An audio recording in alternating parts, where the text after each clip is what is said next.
Radhe Radhe my YouTube family. आज मैं लेकर के आई हूँ आपके लिए एक और नई कहानी, डिलीवरी बॉय। मेरा नाम संजीव। मेरी शादी को अभी 4 महीने ही हुए हैं। मेरी पत्नी नेहा बहुत सुंदर है। आमतौर पर जैसा लड़कियों का स्वभाव होता है, नेहा बिल्कुल उसके विपरीत है। मेरी पत्नी बहुत कम बोलती है। उसका स्वभाव ही कुछ ऐसा है, थोड़े अलग स्वभाव की है। अभी शादी को सिर्फ 4 महीने ही हुए हैं, तो मैं कोशिश कर रहा हूँ उसे समझने की। मैं कई बार चाहा कि उससे बात करूँ, लेकिन फिर मैं उसे देखकर चुप हो जाता। मैंने सोचा कि वो जैसी है उसे वैसी ही रहने देता हूँ, बदलने की कोशिश नहीं करता हूँ बस। फिर धीरे धीरे उसकी यही बात मुझे अच्छी लगने लगी। कभी कभी जब मैं ऑफिस से समय पर नहीं आ पाता, तब भी बस वो सिर्फ यही पूछती है कि आज लेट हो गए। मेरे ऑफिस के काम और बाकी बातों के बारे में वो कभी नहीं पूछती थी। पूछने पर वो कहती थी कि मैं ऐसी ही हूँ, मुझसे ज़्यादा बातें होती नहीं। मेरी पत्नी के साथ मैं बहुत खुश था। हमारी ज़िंदगी अच्छे से चल रही थी, लेकिन फिर कुछ ऐसा हुआ कि जिसने मेरी ज़िंदगी में हलचल मचा दी। आस पड़ोस में रहने वाले लोगों को उनके घर से ज़्यादा पड़ोसी के घर में क्या हो रहा है, इसकी चिंता रहती है। मेरे पड़ोस में अभी मेरा एक दोस्त रहता है, लेकिन वो मेरे साथ काम नहीं करता क्योंकि मेरी पत्नी इतना ज़्यादा बात नहीं करती। इसी कारण वो पड़ोस के लोगों से ज़्यादा दोस्ती या मेल मिलाप नहीं बना पाती है। मेरे दोस्त की भी शादी हो चुकी, वो वहाँ अपनी पत्नी के साथ रहता है। एक दिन सुबह जब मैं ऑफिस में जा रहा था, तब उसने मुझे रोक कर कहा, और संजीव क्या हाल है। थोड़ी बहुत बात करने के बाद वो बोला कि आजकल तेरे घर बहुत सामान आ रहा है, रोज एक डिलीवरी बॉय आता है। उस समय मैंने उसकी बात पर ज़्यादा ध्यान नहीं दिया।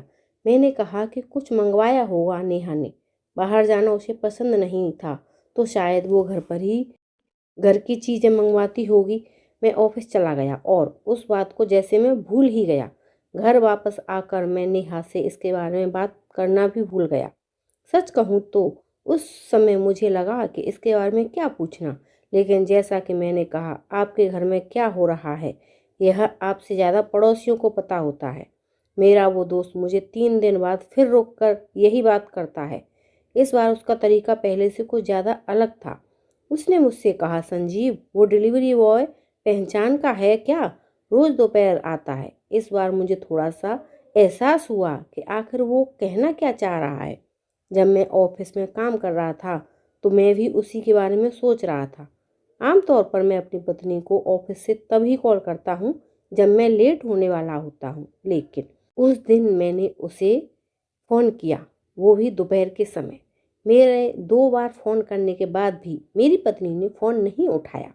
मैं अपने काम में लग गया, लेकिन मेरे मन में अब कई विचार उठने लगे। मैं अपना काम करने लगा। करीब 2 घंटे बाद मेरी पत्नी का फ़ोन आया। बोली कि फ़ोन कहीं रखा था, पता ही नहीं चला कि आपका फ़ोन आया है। उसने पूछा कि क्यों फ़ोन किया था। मैंने कहा कुछ नहीं, आकर ही बात करता हूँ। शाम को मैं घर गया। मैं चाहता था कि मेरी पत्नी से सीधा सीधा पूछ लूँ, लेकिन मैं वो नहीं कर पाया। मैंने उससे पूछा कि कुछ शॉपिंग कर रही हो क्या ऑनलाइन। उसने कहा नहीं। मैं आगे कुछ पूछता, लेकिन वो उठकर वहाँ से किचन में चली गई। शादी को अभी 4 महीने ही हुए हैं। मैं मेरी पत्नी को समझने की कोशिश कर रहा था कि यह एक अलग ही बात मेरे जहन में अपना घर बनाने लगी। अब मुझे मेरी पत्नी के स्वभाव पर भी शक होने लगा। मुझे लगने लगा कि कहीं उसका कम बोलना इसीलिए तो नहीं कि वो मुझे पसंद नहीं करती। शादी अरेंज मैरिज थी। कहीं ऐसा तो नहीं कि वो मुझसे शादी ही नहीं करना चाहती थी।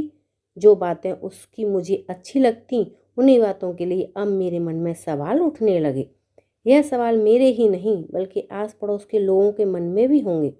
मेरा अब ऑफिस के काम में मन नहीं लग रहा था।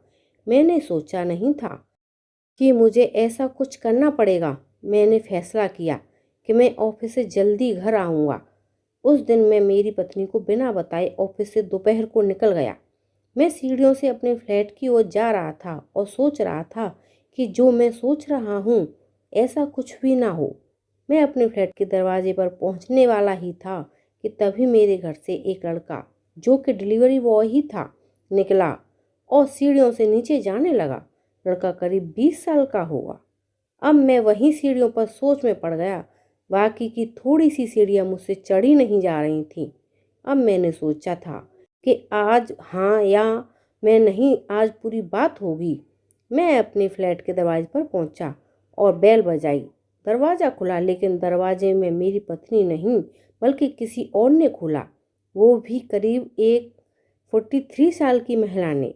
अंदर से मेरी पत्नी ने मुझे देखा और कहा कि अरे आप आज इतना जल्दी आ गए, आपकी तबीयत तो ठीक है। मैं अंदर आया और कहा कि नहीं ठीक है, ऐसे ही बस। मैंने मेरी पत्नी से पूछा कि यह कौन है। वो बोली कि यह शगुन दीदी हैं।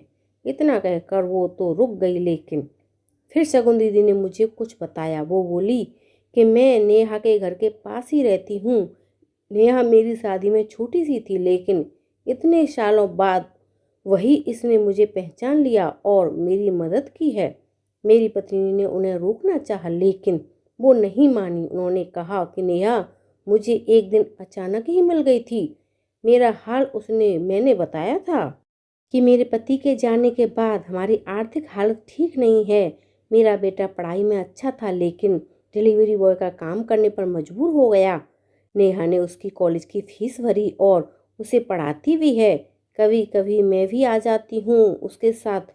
सोचा था कि मैं आपसे मिल लूँ, लेकिन मेरा एक छोटा सा टिफ़िन सेंटर भी है, इसीलिए घर जाकर खाना बनाना पड़ता है। आपसे मिलना नहीं हो पाया। मैंने उन्हें कहा कि इसने कभी बताया नहीं ऐसा कुछ। वो बोली यह ऐसी है, इसके मुंह से कुछ निकलवाना बहुत बड़ा काम है। ज़्यादा बोलती नहीं है, लेकिन इसके दिल में बहुत कुछ रहता है।